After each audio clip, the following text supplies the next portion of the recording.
बृहस्पति सरदामिवन्नो विश्वे देवा ह्यमादयन्तां सप्तते अग्निशमिद सप्तजिह्वा सप्तऋषे सप्तधाम प्रियाणि सप्तहोत्रा सप्तधात्वा जिन्ति हरिः ओम सप्तते अग्निशमिद सप्तजिह्वा सप्तऋषे महित्वा वस्तेति देव्यै देज्ञमन्नादमन्नाध्यायाधते आयंगो वृष्टिरक्कमी మరలా ఈ వాటర్ ప్లాంట్ దానిలో మళ్ళీ మేము పార్టిసిపేట్ చేయటం చాలా సంతోషంగా ఉంది. సుపరిపాలన దినం అని చెప్పి దాన్ని మేము ప్రతి సంవత్సరం కూడా నిర్వహించుకుంటాం పార్టీ తరఫున. ఇవాళ అటువంటి సుపరిపాలనని దేశానికి చవిచూపినటువంటి మహనీయుడు అంటే చాలా దూరదృష్టితోటి గ్రామీణాభివృద్ధి మీద దృష్టి సారించడం కావచ్చు, లేకపోతే మౌలిక వస్తువుల మీద దృష్టి సారించడం కావచ్చు, దేశానికి అభివృద్ధి దిశగా నడిపించిన మహనీయుల్లో వాజ్పేయి గారు కూడా ఒకరు.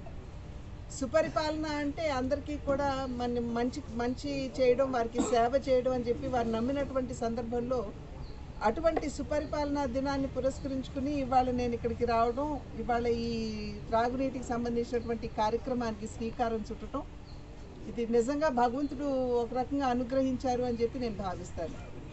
అయితే మా ప్రజాజీవన ప్రస్థానం గురించి ఇందాక వెంకటేశ్వరరావు గారు చాలా వివరంగా చెప్పడం జరిగింది.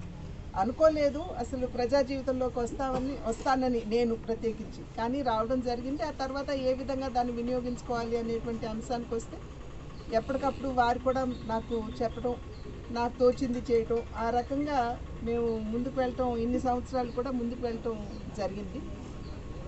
అయితే ఈ సాధారణంగా భగవంతుడు అవకాశం అన్నది అందరికీ ఇవ్వరు, కానీ దాన్ని అందిపుచ్చుకోవటం కూడా అది కూడా భగవంతుడు అనుగ్రహంతో జరుగుతుందని చెప్పి భావిస్తాను. కనుక నాకు ప్రజా జీవితంలోకి వచ్చేటువంటి ఒక అవకాశాన్ని భగవంతుడు ఇచ్చారు.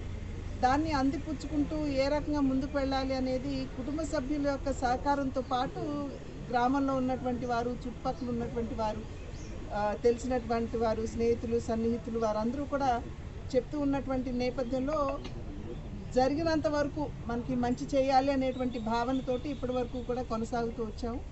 ఇందాక వారు చెప్పినట్టుగా ఎటువంటి లాభాపేక్ష లేకుండా, అంటే పేరు వస్తుందనో ఓట్లు పడతాయనో అనేటువంటి భావన లేకుండా మనం ప్రజా జీవితంలోకి అనుకోని సందర్భంలో వచ్చాము, పరిస్థితుల్లో వచ్చాము. వచ్చినటువంటి నేపథ్యంలో మనం ప్రజా జీవితంలో ఉన్నంత వరకు కూడా 4 మంచి పనులు చేసి వెళ్ళాలి అనేటువంటి భావన తప్పించి వేరే భావన అయితే మా ఇద్దరికీ కూడా ఎప్పుడూ లేదు.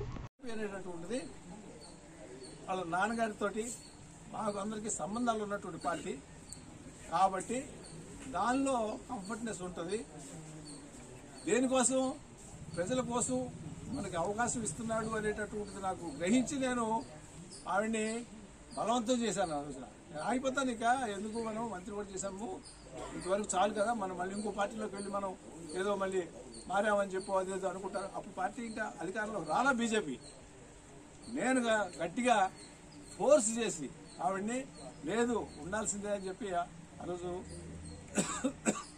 చేయడం జరిగింది. అలా ప్రస్థానం ఎక్కడికక్కడికి అది నెట్టుకుంటా వస్తుంది. ఇందాక మాట అన్నాడు, ఓట్లు వేయలేదు ఇక్కడ, కానీ నిజంగా కనుక మీరు ఆ రోజు కనిపించినట్లయితే నా పరిస్థితి ఏంటి వాళ్ళ చెప్పండి. అవకాశం ఎత్తుకునేటట్టు ఉండేవాడినా, అవకాశం ఎత్తుకునే తిరిగేవాడినా, తిరగను కదా. మరి ఎవరు చేశారు ఇది? మీరు కాదు, భగవంతుడు చేశాడు. నా మంచి కోరి చేశాడు. నన్ను, నా వ్యక్తిత్వాన్ని గుర్తించి దాన్ని నిలబెట్టడానికి భగవంతుడు నా వెనకమా నిలబడి, ఇంకోటి చెబుతా, ఆ తర్వాత జగన్ పిలిపించి అబ్బాయి ఎమ్మెల్సీ చేసి మంత్రి చేస్తాను అని చెప్పాడు 2 నెలలకి ఓడిపోయిన తర్వాత. కానీ అది ఉండటం సాధ్యం కాలేదు. అది కూడా భగవంతుడు అది చెప్పాలని చాలాసేపు పడుతుంది, అందుకని చెప్పండి.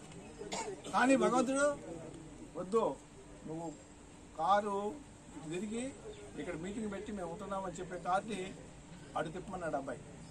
ఎటు? హైదరాబాద్. ఉండేది లేదు, ఎమ్మెల్సీ లేదు, మంత్రి లేదు, వద్దునా, మనం ఇటు కండిషన్స్లో మనం ఉండేటటువంటి పద్ధతి కాదు. కాబట్టి సబ్స్క్రైబ్ చేయండి. Please do subscribe to Please like, share and subscribe to top Telugu TV. Top Telugu TV. Top Telugu TV.